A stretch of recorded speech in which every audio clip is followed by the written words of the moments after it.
हर हर महादेव। यूं तो मैं ऋषिकेश कई बार आ चुका हूँ, लेकिन इस बार मुझे कुछ अलग अनुभव हुआ।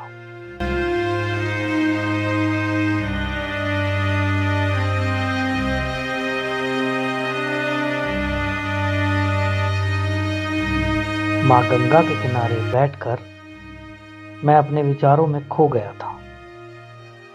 जीवन कितना अस्थाई है।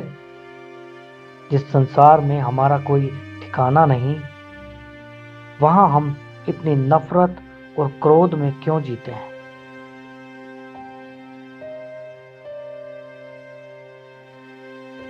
मेरे सामने जलती हुई चिताएं थी। जलती लकड़ियों से उठता धुआं धीरे धीरे आकाश में विलीन हो रहा था, मानो किसी के अस्तित्व का अंतिम प्रमाण अब भी समाप्त हो रहा है। जीवन और मृत्यु के इस शाश्वत खेल में हम सब खुद को इतना महत्वपूर्ण क्यों मानते हैं? क्यों हम यह भूल जाते हैं कि अंततः सब कुछ तो राख ही होना है।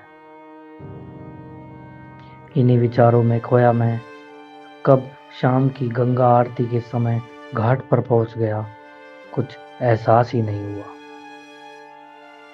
चारों ओर दीपक की जगमगाहट थी, घंटियों की गूंज और मंत्रों की ध्वनि वातावरण में दिव्यता घोल रही थी।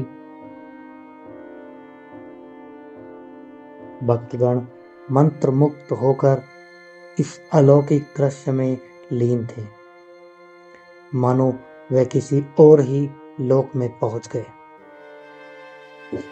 परंतु मैं वैसा कुछ अनुभव नहीं कर पा रहा था। मेरे भीतर प्रश्नों का एक तूफान चल रहा था। क्या मैं आस्था से दूर हो चुका हूँ,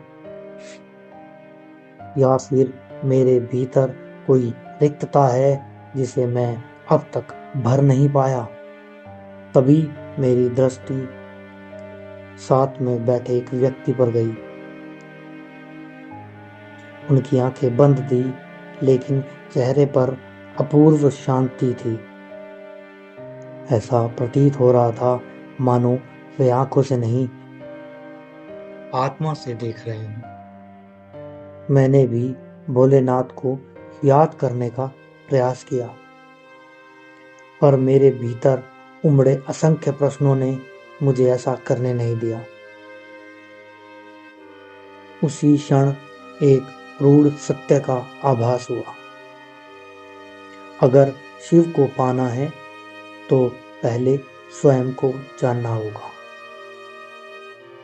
शिव कोई बाहरी सत्ता नहीं, बल्कि हमारे भीतर विद्यमान है।